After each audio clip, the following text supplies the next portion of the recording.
Meron tayong isang unit ulit dito. Bali ang issue nito ay overflowing sa kanyang reservoir. So titingnan natin kung ano yung findings natin mamaya, kung ano yung magiging problema niya. Kasi kahit bago na yung thermostat tapos yung kanyang radiator cap, so nag-overflow pa rin. Titingnan din natin tong thermocap kung ito nga ba yung original na thermocap or yung parang may dila-dila. I-check din natin yung ibang mga cause kung bakit nag-overflow yung kanyang coolant. Okay. So guys, ito yung thermocap na tinanggal natin dito. Katulad din nung isa. Ganito yung parang may dila-dila. No, hindi ito yung mga original. Nilagyan natin ulit ng ganito. Yung mga pang-emergency natin na pang thermocap. Yung radiator cap yan na sa ibang sasakyan. 1.1 pa rin na bar. So titingnan natin ngayon pag nag-bleed tayo kung aapaw pa rin yung kanyang coolant dito sa kanyang reservoir. Tapos ito, isa pa, nakaangat to. Itong sa may labi ng kanyang radiator. So papantayin lang natin to para lapat na lapat talaga yung radiator cap nya. Kasi baka mamaya sumisingaw dito kaya hindi rin humihigop yung kanyang cooling system na galing ditong coolant sa reservoir. So ito muna ang gagawin natin. Papantayin lang natin to. Sisilipin nyo rin yan kung pantay o hindi. Kasi baka mamaya dito sumisingaw. Ayan o. Medyo nakaangat siya. Ito. So pantayin lang natin. Tapos magbibilid na tayo. And guys, pinupuk natin ng kaunti. Tapos nilihan natin para pumantay. Kasi pag hindi ito pantay, pwedeng sumisingaw din dito yung ano niya, yung pressure niya. Kaya hindi rin makahigop ng coolant doon sa kanyang reservoir. Ayan o, magbiblid na tayo. So guys, magbiblid na tayo. Papandarin na natin yung sakyan.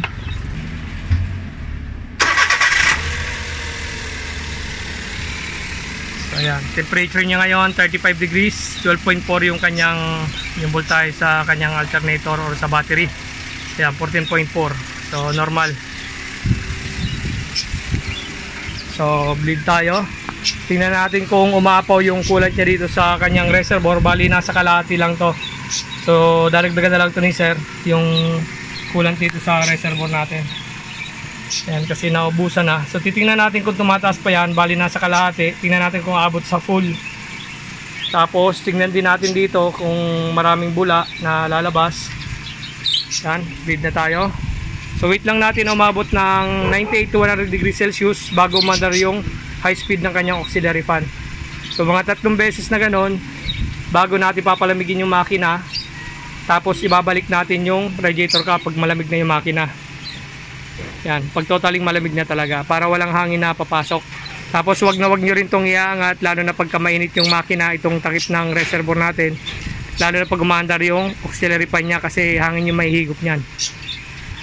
Okay, so pag nag-check kayo ng coolant, dito lang, ilawan nyo lang dyan kung saan yung level. Huwag nyo nang bubuksan din yung radiator cap. Okay.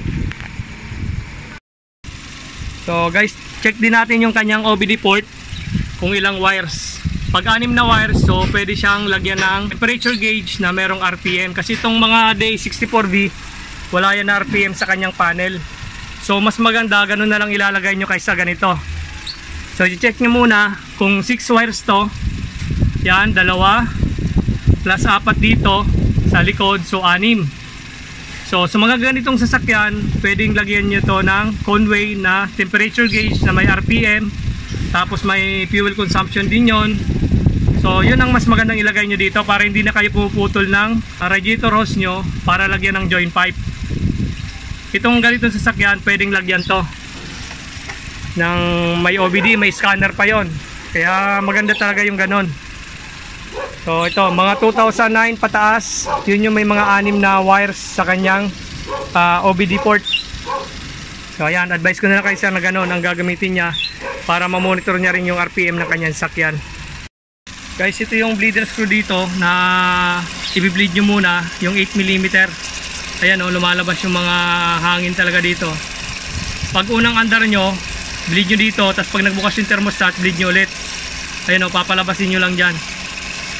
Tapos sarado nyo ulit, mamaya nyo ulit i-bleed. Ayan. So guys, pag ganito, pag nagbi-bleed kayo, ang daming bula na maliliit, dalawa lang ang pwedeng pagmulan yan. Pwedeng water pump or blown head gasket. lalo na pag may mga oil na yan na kasama. So blown head gasket na yan. Kadalasan dito lalo na pagka matagal bumaba yung inyong temperature tapos madaling tumaas. So ang dahilan yan, pwedeng water pump. Yan o, may mga bula na maliliit. Yan, dami, kaya nagkakaroon siya ng pressure sa loob ng cooling system, kaya nag-overflow yung kanyang coolant doon sa kanyang reservoir. Ayan o. Dami. Dapat wala na yan eh. So ayun guys, nagpalit muna tayo ng water pump kasi itong water pump niya may kaunting alog na rin. Ayan o, may mga basa-basa na. So titingnan natin kung water pump lang yung problema. Ayan, naikabit na natin yung water pump dito. Nalitan na natin. Ayan o, naikabit na rin natin yung belt. So ngayon papanda rin na natin. Check natin kung may mga bula pa na lalabas. Start natin. Ayan, pinandar natin. Observe lang natin pagka mainit na yung makina kung may mga bula pa rin dito na lalabas, yung maliliit. So check natin, antayin natin na uminit ulit yung makina.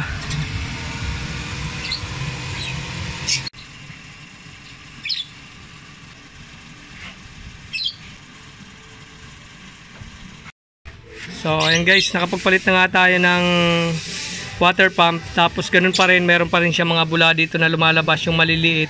So ang hatol natin ito ay head gasket na, pero i-observe pa rin natin kung talagang tataas pa rin yung coolant niya dun sa reservoir pagka mainit na yung makina. So i-update tayo ni sir kung ganun pa rin nung dati yung kanyang coolant doon kataas. So ayan, pinapalamig na natin yung makina, tapos ibabalik na natin yung radiator cap. Magpapalit din tayo dito ng original na thermocap para sigurado talaga na hindi na siya apaw doon kahit medyo may bula dito. So ayan, observe muna natin yan, tapos babalitaan na lang ako ni sir.